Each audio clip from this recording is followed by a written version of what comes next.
어느 날 아침 아내는 비명을 질렀다. 우리 집에서는 모든 게 말라버려요.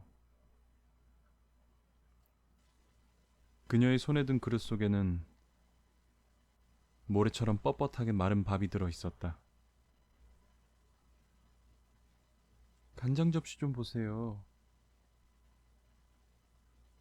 과연 간장은 죄다 증발해버리고 검게 물든 소금 알갱이 뿐이었다. 사과도 하룻밤만 지나면 쪼글쪼글해져요. 시멘트 벽이 수분을 다 빨아들이나 봐요. 이러다가 나도 말라 비틀어질 거예요. 자고 나면 내 몸에서 수분이 빠져나가 몸이 삐그덕거리는 것 같다고요.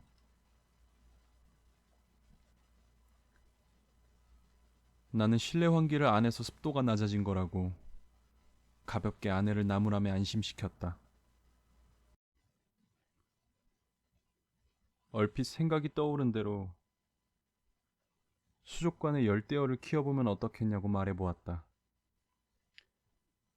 아내는 깜짝 놀랐다.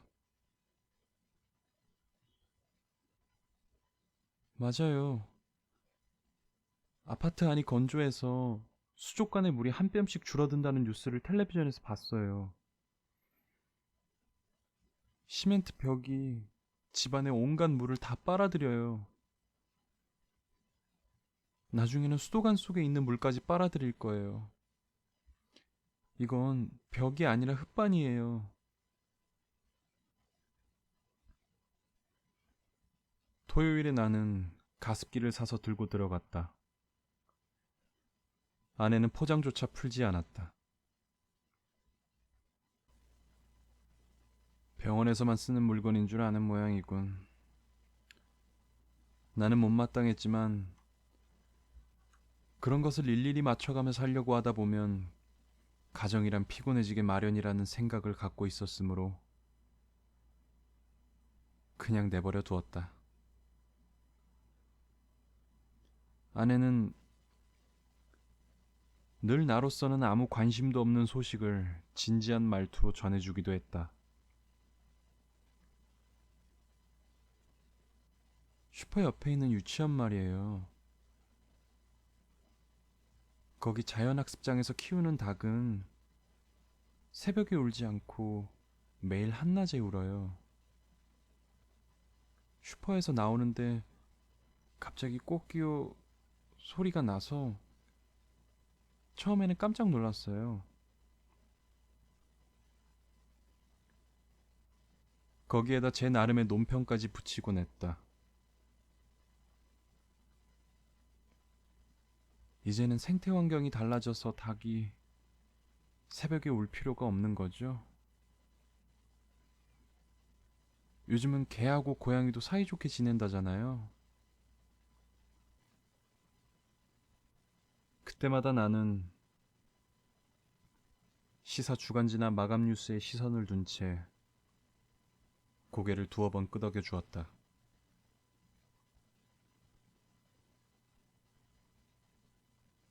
우리의 삶은 그럭저럭 평온했다. 아내의 일상은 이사 오기 전과 똑같아졌다. 봄이 다가도록 커튼 없이 지내고 있었지만 나는 아내에게 별다른 불만은 없었다. 그 무렵 비어있던 옆집으로 그 여자가 이사를 왔다. 그날 퇴근에 들어오던 나는 난데없는 개 짖는 소리에 의아한 표정을 지었다.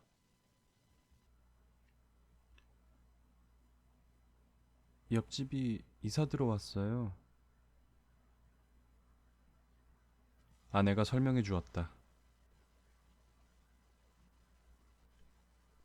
남편은 외국 지사에 나가 있대요. 초등학교 다니는 아들 둘하고 세 식구래요. 개 짖는 소리는 그때까지도 그치지 않고 있었다. 앞으로 꽤나 시끄럽겠는데? 아내는 내 양복을 받아 옷장 속에 걸었다. 그리고 서랍장 속에서 다림질된 면바지와 폴로 셔츠를 꺼내주었다. 당신 들어올 때부터 저래요. 엘리베이터 소리가 날 때마다 짖는 것 같아요. 아내는 개 짖는 소리가 그다지 거슬리지 않는 모양이었다. 이웃에 누가 이사 왔든, 그러니까 그것이 개이든 사람이든 시큰둥했다. 그러나 옆집에 한번 다녀온 뒤부터 그 집에 관심을 보이기 시작했다. 아래층에서 반상회를 했거든요. 끝나고 나오는데 옆집 여자가 자기 집에 가서 차 한잔하고 가라고 하더라고요. 그 집 정신이 하나도 없어요. 그래? 현관에서부터 그래요. 우산꽂이에다 편지꽂이, 열쇠 고는 고리. 거실에도 소파는 소파대로 스톨과 흔들의자까지 있고, 코너장, 홈바, 뭐가 뭔지 모르게 가구로 꽉 차 있어요. 보온밥통에까지 온갖 덮개를 씌워놨고, 벽에도 빈 곳이 하나도 없더라고요. 등공예품, 빵꽃, 지점토 인형, 온갖 취미 강좌에 다 다녔나 봐요.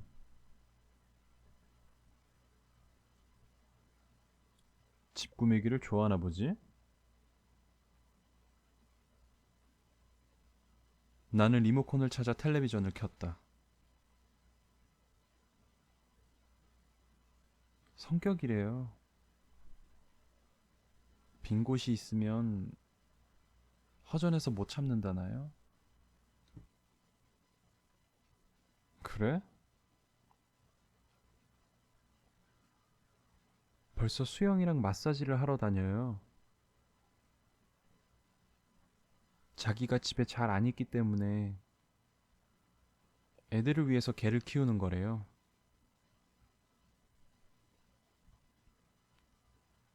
거기에서 아내는 말을 멈췄다. 무슨 생각을 하는지 한참 동안 손톱으로 소파 모서리를 꾹꾹 누르고만 있었다. 그런 다음 두 팔을 엇갈려 마치 방어하듯 자기의 가슴을 쌓았더니 말했다.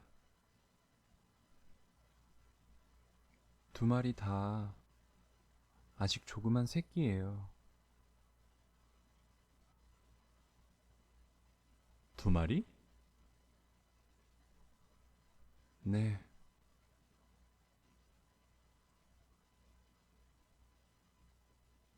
자기 팔을 꽉 움켜잡았으므로 아내의 손마디가 불끈 튀어올랐다.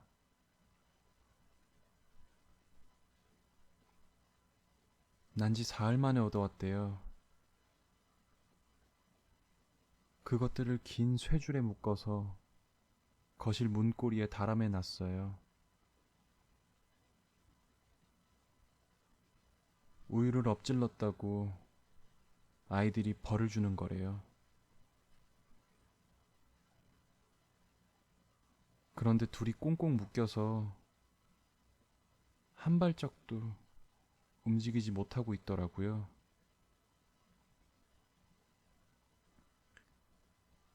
강아지들은 문고리에 함께 묶인 채로 어찌나 엉키며 장난을 쳤는지 서로의 줄이 새끼줄처럼 꼬여서 바로 목 위까지 당겨져 있더라고 했다. 쇠줄이 꼬여 제 목을 죄올 때까지 천진하게 장난을 쳤을 강아지들의 우스꽝스러운 모습이 떠올랐다. 그러나 아내의 눈가는 글썽해졌다.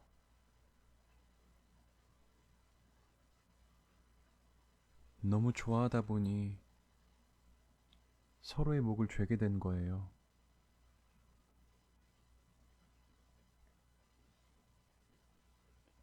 아내의 말에 따르면 두 마리가 아주 다르다고 했다. 한 마리는 털에 윤기가 나고 토실토실한데 한 마리는 피쩍 마른 게 털도 듬성듬성 빠져 있고 볼품이 없었다. 아내가 다가가자 토실토실한 강아지는 꼬리를 살살 흔들었지만 피쩍 마른 강아지는 빛을 한 걸음 물러나며 크앙 하고 조그만 이빨을 드러내더라는 것이다. 그때 초등학교 5학년이라는 그 집 아들이 과자를 손에 들고 나왔다. 토실한 강아지가 꼬리를 흔들며 아들 쪽으로 한 걸음 옮겼다. 토실한 강아지와 목이 같이 묶인 피쩍 마른 강아지도 억지로 조금 딸려갔다. 피쩍 마른 강아지는 아들이 싫은 듯 했다. 크왕 하면서 다리를 버티고 가지 않으려고 해보았지만 쇠줄이 목을 파고들 뿐이었다.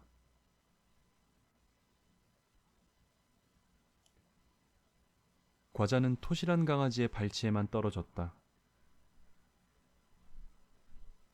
토실한 강아지에 끌려 억지로 앞으로 들렸던 마른 강아지의 두 발이 앞으로 쏠리며 비틀거렸다. 마르고 더러운 강아지는 깨갱 소리를 내며 겨우 앞발을 버텼다.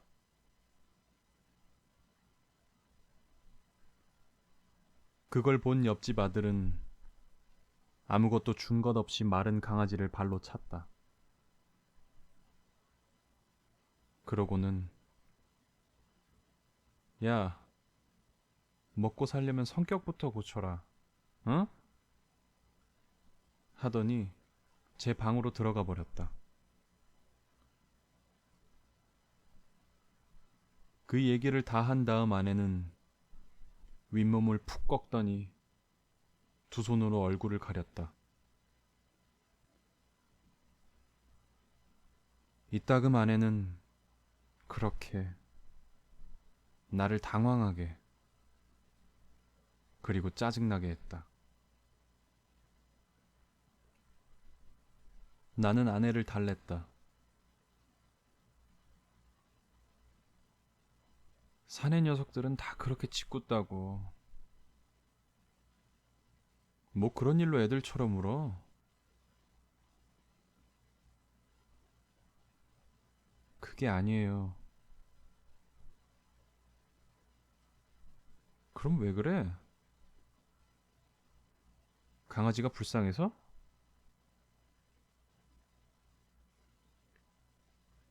아내는 도리질만 했다. 조금 후에는 마음이 진정된 듯 저녁상을 차리러 일어났다. 그날 밤 침대에서 아내는 내 잠옷 속으로 손을 집어넣었다. 아내의 손은 배를 스쳐 올라오더니 젖꼭지를 만지작거리기 시작했다. 내 몸이 뜨거워졌다. 젖꼭지가 꼿꼿해지는 동시에 다리 사이가 묵직하게 일어났다. 나는 보고 있던 시사 주간지를 가볍게 침대 아래로 던졌다.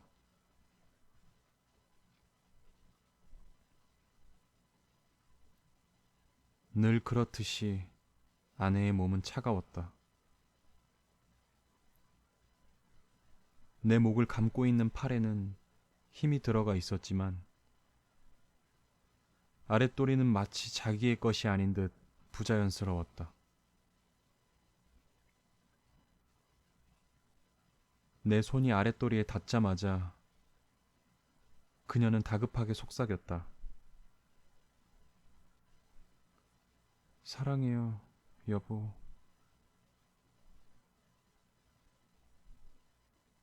그녀는 눈을 감고 있었다.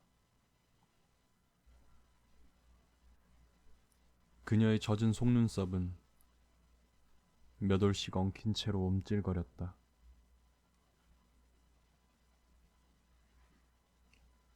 그녀는 계속 눈을 감고는 들어와요, 어서 라고 말했다. 아내의 피부는 부드러웠지만 갑옷을 입은 것처럼 열기가 힘들었다.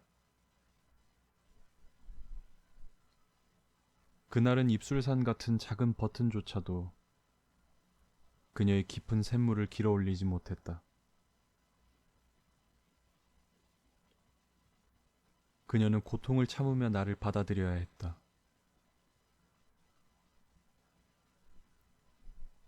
그렇지만 막상 들어가 보면 그녀의 몸은 아주 따뜻했다. 내가 만족하는 것을 보고 그녀는 행복하다고 말했다.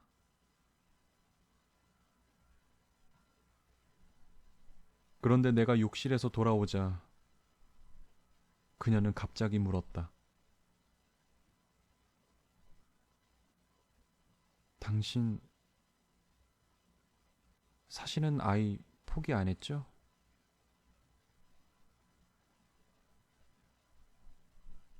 우리는 아이에 관한 화제를 의도적으로 피해왔다.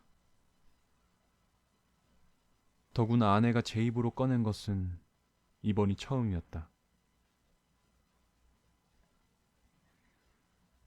그녀는 불임 클리닉에 시간을 잘 맞춰 다녔고 거기에서 시키는 대로 했다. 나는 아내가 아이를 원하는지 원치 않는지 한 번도 생각해 본 적이 없었다. 솔직히 말하면 그 질문을 나 자신에게조차 심각하게 해보지도 않았다. 나는 단지 인생은 필요한 것을 갖춰 나가며 사는 것이라고 생각하는 평범한 사람이었다. 왜 애가 안 생기는지 생각해 봤어요. 아내는 천장을 노려보며 혼잣말처럼 중얼거렸다.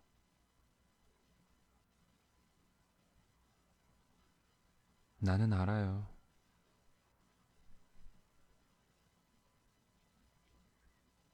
전문 클리닉에서도 알아내지 못한 것을 그녀가 알았다는 말인가. 나는 말없이 침대로 돌아가 그녀 곁에 누웠다. 그녀는 10년도 넘은 옛날에 보았다는 미국 영화 이야기를 꺼냈다. 으레 그렇듯이 내 기억이 확실한지는 모르지만 이라는 말로 시작되는 그녀의 이야기는 이런 내용이었다.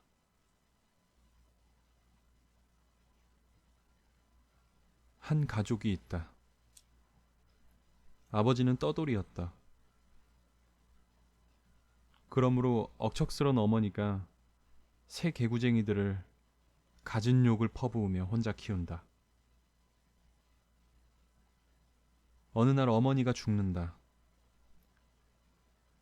아이들은 복지시설에 맡겨진다. 소식을 들은 아버지가 아이들을 찾으러 온다. 그러나 알다시피 그는 무직자에다가 짐작하다시피 주정뱅이이다. 건전하고 깨끗한 복지시설의 직원은 아버지를 예의 바르게 멸시한다.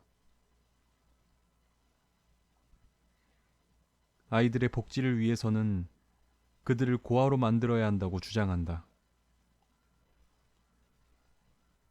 아버지는 아이들을 사랑했다. 아이들을 위해서라면 그 유쾌한 자유까지도 기꺼이 포기할 수 있었다.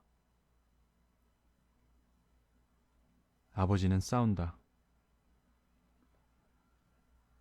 그러나 원래 규격에 맞지 않는 사람은 싸움에서 이기지 못하도록 되어 있다. 싸움에 진 뒤 자기를 개조하려는 아버지의 노력이 시작된다. 번번이 쫓겨나지만 그래도 다시 직장을 구하러 나선다. 천신만고 끝에 제법 구김없는 넥타이를 메고 복지시설을 찾아온 아버지. 그러나 아이들은 뿔뿔이 흩어져서 소식을 알 수 없다는 통고만이 기다리고 있다. 아버지는 미칠 것만 같다. 온갖 서류를 뒤지고 온갖 사람에게 굽실거리고 온갖 복지시설과 온갖 입양 가정을 돌아다닌다. 그 모든 천신만고를 해치고 드디어 아이들을 찾은 아버지. 그러나 아버지는 너무 늦게 도착했다.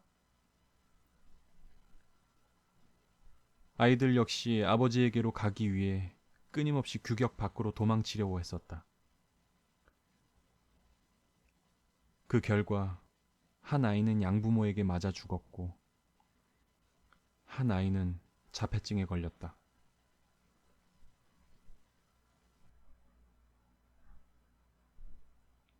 그리고 한 아이는 소년원에서 거세당했어요. 끔찍한 얘기군. 나는 건성으로 한마디 거들어 주었다. 끔찍한 것은 끔찍한 것이고 그 얘기가 아내의 불임과 무슨 관련이 있다는 것인지 나는 일어나 담배를 피워 물었다. 눈으로는 조금 전 집어던졌던 시사 주간지를 찾으면서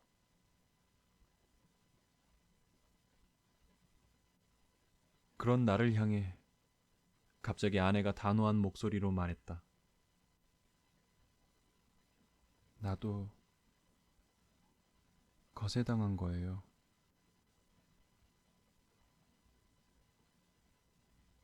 담배 연기 때문에 아내는 눈을 깜빡거렸다.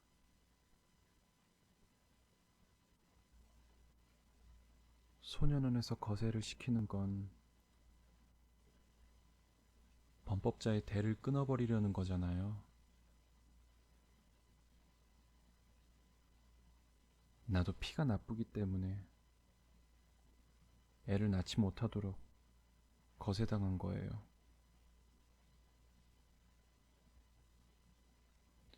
소년원에서 말이야?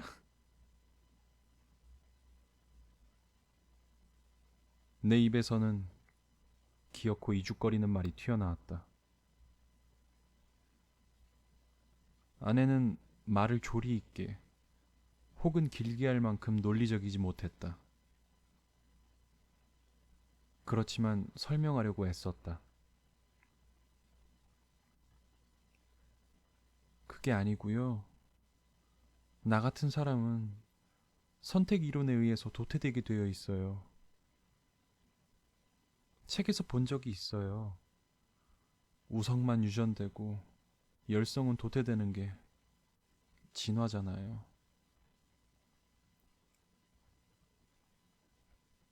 나는 그녀가 조금 안쓰러워졌다. 손을 뻗어 그녀의 젖가슴을 만졌다. 그러나 그녀는 내 손을 밀쳐내더니 벌떡 일어나 앉았다. 그러고는 그녀의 입에서 나올 성 싶지 않은 과격한 말을 내뱉었다.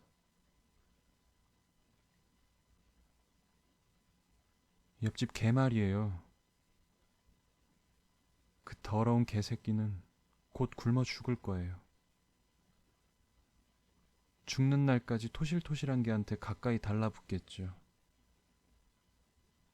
뻔뻔스럽게도 그 개가 크는 것까지 가로막으면서 말이죠.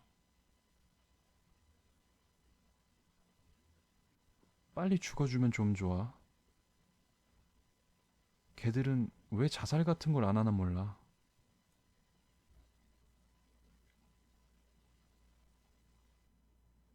한참 숨을 고르는가 싶더니 그녀는 조용히 일어나 욕실로 갔다. 마치 목류병자가 창턱을 밟는 듯한 정확하고도 허전한 걸음걸이였다. 조금 후에 돌아왔을 때는 눈자위가 빨개져 있었다.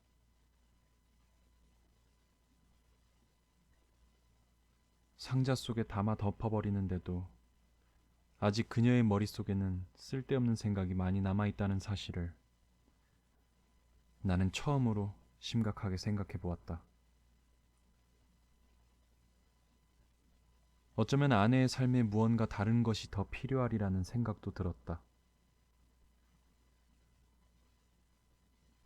그 경박해 보이는 옆집 여자가 아내를 조금씩 변화시키는 일을 가만히 지켜보기만 한 것도 그 때문이었다.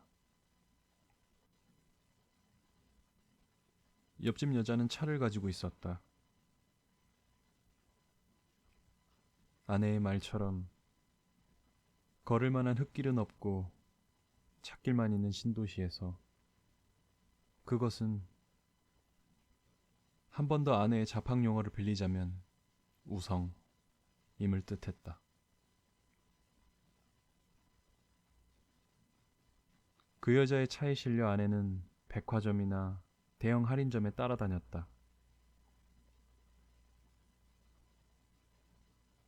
기찻길 옆에 있는 칼국수집이나 쇼핑센터 지하의 쌈밥집에서 점심을 먹기도 하면서 날씨가 좋아지자 주말 농장인지에 다닌다고 부쩍 교회로 돌아다니는 눈치였다. 어떤 토요일인가는 야근을 마치고 돌아온 나보다 더 늦게 집에 도착한 적도 있었다. 나는 일요일을 격주로 쉬었다. 아내는 내가 집에 있는 일요일까지도 새 백화점이 오픈한다며 옆집 여자를 따라 나가더니 그리 필요하지도 않은 물건을 갖고 들어왔다.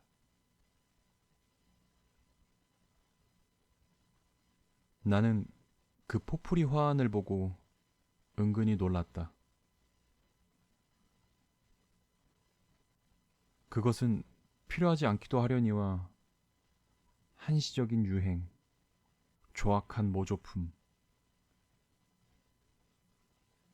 특히 노골적인 향기를 내뿜는다는 점에서 아내의 취향과는 거리가 있었다. 아내는 그 포프리가 옆집 여자의 선물이라고 말했다.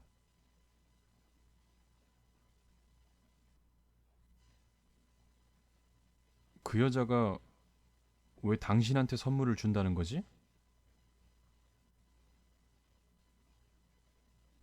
내 눈앞에는 먼 발치에서 보기에도 유난히 화장이 짙던 옆집 여자의 모습이 스쳐갔다. 내 차보다 한 등급 위인 그 여자의 중형차도 떠올랐다.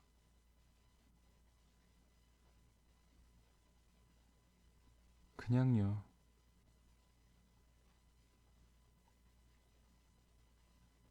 나의 이죽거리는 물음에 반해 아내의 대답은 순진하고 명료했다. 그러나 내가 생각하기로 아무 기대를 함축하지 않은 선물이란 없었다. 나는 다시 물었다.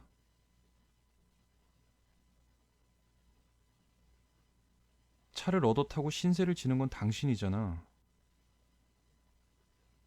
선물을 한다면 당신이 해야지. 왜 그 여자가 해?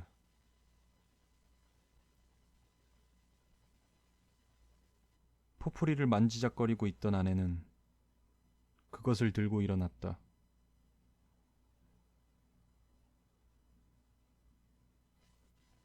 나를 좋아해서 그냥 선물한 거라니까요. 그럴 수도 있잖아요.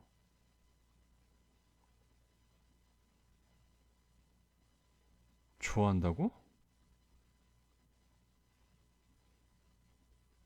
그래요. 왜?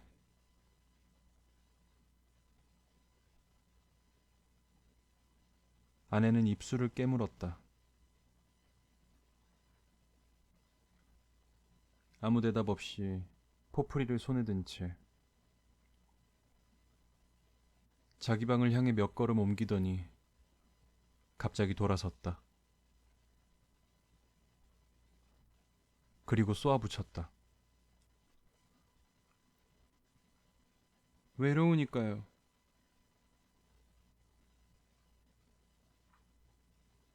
너무 필사적으로 말했기 때문에 나는 어이가 없어졌다.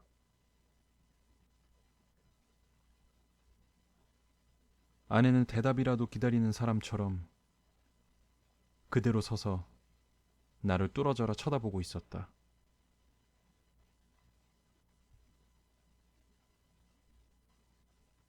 당신도 그래? 외롭다고 생각해?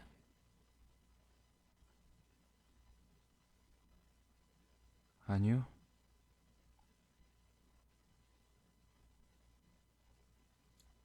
아내의 시큰둥한 대답은 기다렸다는 듯이 바로 튀어나왔다.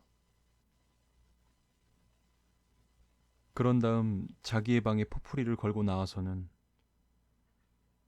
무언가를 시위하는 듯한 의기양양한 표정으로 감자를 꺼내 깎기 시작했다.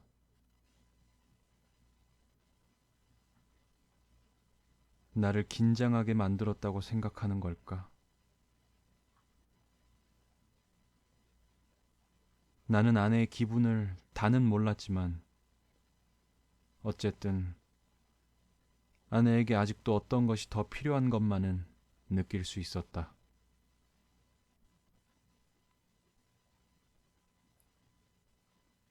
다음 날은 월요일인데다 비가 왔다. 막히는 차 안에서 나는 아내에게 무엇을 더 해줄 수 있는지 생각해 보았다.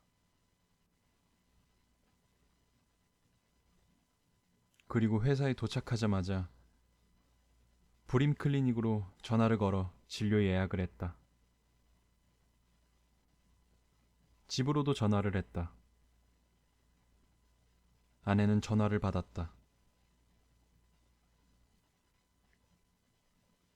그녀는 조그맣게 알았어요라고만 했을 뿐 화를 내거나 거부하는 기색은 아니었다. 나는 그녀를 위해 보편적이고 바람직한 처방을 찾아낸 데 대해 스스로 만족했다.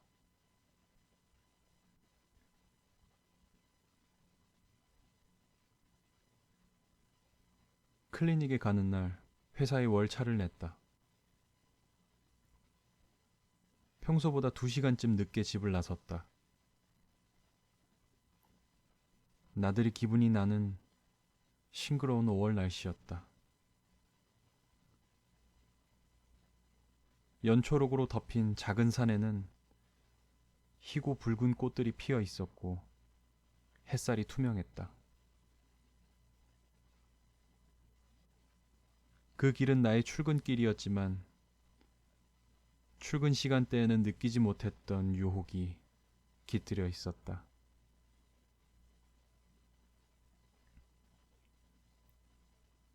갑자기 옆 차선으로 달려온 흰색의 신형 스포츠카가 내 차 앞으로 끼어들었다.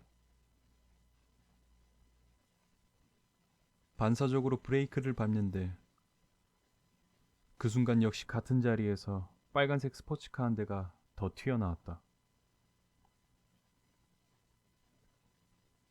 두 차 모두 20대 초반으로 보이는 발랄한 차림의 젊은이가 운전을 하고 있었다. 각각의 조수석에는 역시 젊고 발랄하기로 내기를 한 듯한 젊은 여자들이 앉았다.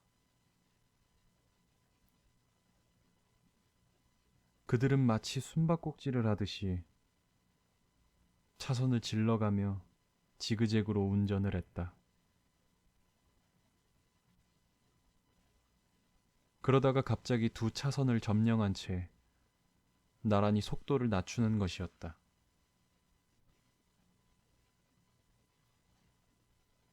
먼저 빨간 차의 창문이 열렸다. 그 안에서 연보라색 블라우스 소매가 불쑥 튀어나왔다. 여자의 긴 머리카락 한 줌이 차창 밖으로 빠져나와 바람에 나풀댔다. 여자는 하얀 차를 향해 뭔가를 던지는 것 같았다. 이번에는 하얀 차의 창문이 열렸다. 거기에서 뻗어나온 것도 반팔 스웨터를 입은 여자의 팔이었다. 팔이 드러났으므로 그 여자가 손에 쥐고 있는 물건이 조금 보였다. 그 여자 역시 그것을 빨간 차에 대고 쏘았다. 물총이었다. 남자들은 앞서거니 뒤서거니 하면서 차를 갖고 장난을 쳤고, 여자들은 차창 밖으로 한 팔을 내놓았다가 다음 순간 얼굴을 돌리고 움츠렸다가 하면서 물총 장난을 하고 있었다. 네 사람 다 죽을 만큼 깔깔댔다. 차 지붕 위에는 아직도 스키 캐리어가 그대로 붙어 있었지만 보나마나 트렁크 안에는 캔맥주와 과일이 든 아이스박스, 그리고 접는 피크닉 테이블 따위가 들어있을 것이다.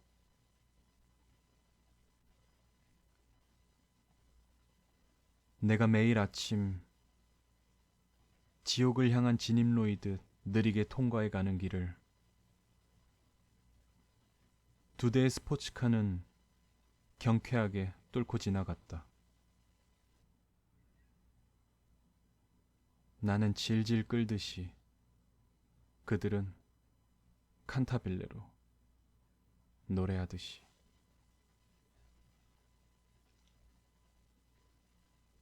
그 길에 전혀 예상치 못했던 깜찍한 소용에 대해 솔직히 나는 약간 놀랐다.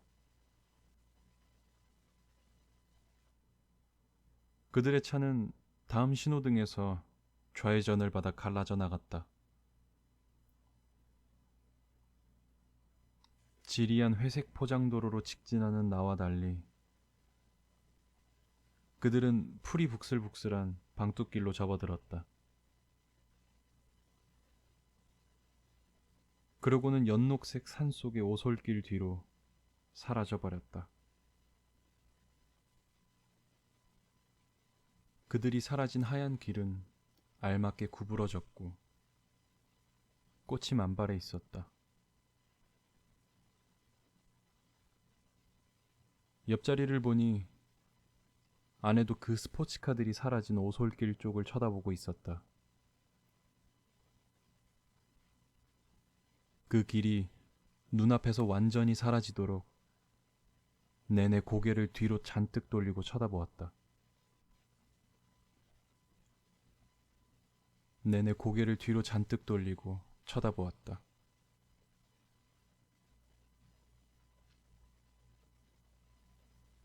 저 길로 한번 가보고 싶어요. 아내의 목소리는 꽉 잠겨 나왔다. 마치 선택된 사람에게만 열려 있다가 그 계절이 지나면 사라져버리는 환상의 길 같다는 말도 했다. 나는 아내를 힐끗 쳐다보았다. 언제 일요일에 한번 나오지? 내 말이 떨어지자마자 아내는 바로 대답했다. 봄이 가기 전에요. 알았어. 한참 후에 아내는 가볍게 한숨을 내쉬었다.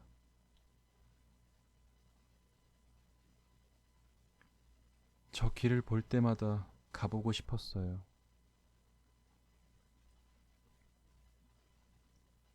여기로 나와본 적이 있단 말이야?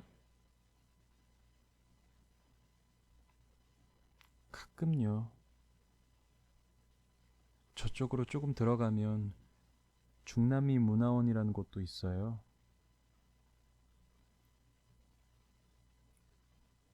그러나 아내는 문화원 안으로는 들어가 보지 못했다고 서운한 표정을 지었다.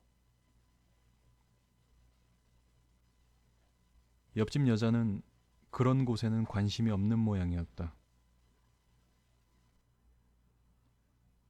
문화원을 지나면 보광사라는 절이 있는데 그 절 앞에 식당에서 산채 비빔밥을 먹고 광탄이라는 곳으로 넘어가서 인공 연못을 바라보며 커피를 마시기만 한다는 것이었다.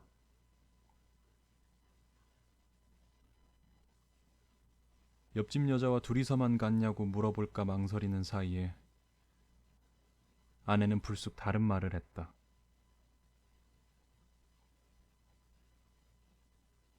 교회 카페에는 나이 든 여자들이 많아요.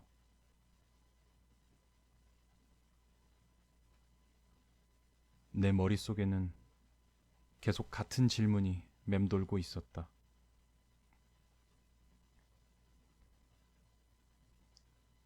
휴대전화로 집에 전화를 해서 숙제 안 한다고 아이들을 야단치고 읽은 책 이야기도 하고 헬스클럽이나 귀고리에 관한 이야기를 해요. 누구는 제사가 많다. 어떤 달은 3번이라서 모임에도 잘 못 나온다. 누구는 상가 시세가 올라서 돈을 벌었다. 아무개 교수의 교양 강좌가 좋더라. 듣고 울었다. 그런 얘기를 하면서 시간을 보내는 거예요. 나는 아내를 탐탁지 않은 눈으로 힐끗 보았다. 뜻밖에도 아내의 표정은 쓸쓸했다.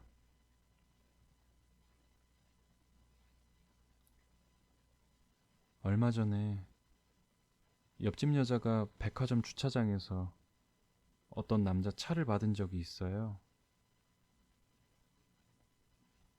차가 꽤 긁혔는데 자꾸만 괜찮다고 그냥 가라는 거예요. 옆집 여자가 미안하다고 그 남자한테 점심을 사기로 했는데 같이 가자고 하더라고요. 옆집 여자는 그 남자를 몇 번 더 만났어요. 자기 인생 문제를 관심 있게 들어준대요.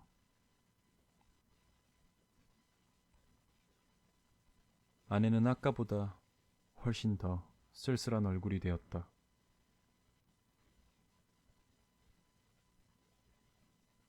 나는 입을 다물었다. 속된 호기심을 차단하기 위해 꽤 많은 의지가 필요했다.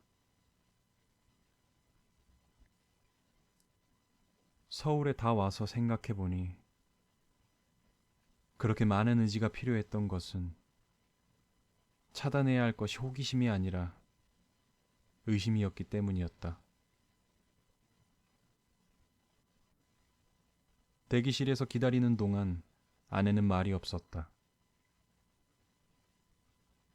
이름이 불려지자 초등학교 학생처럼 얌전히 대답을 한 다음 일어나서 진료실 문 쪽으로 다가갔다.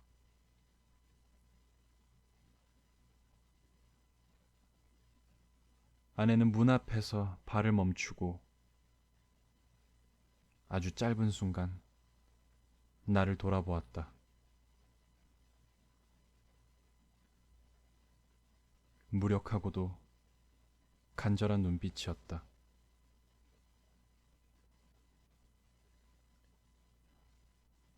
그제서야 나는 가벼운 마음으로 담배를 끄고 일어나 자판기에서 커피를 뽑아 마셨다.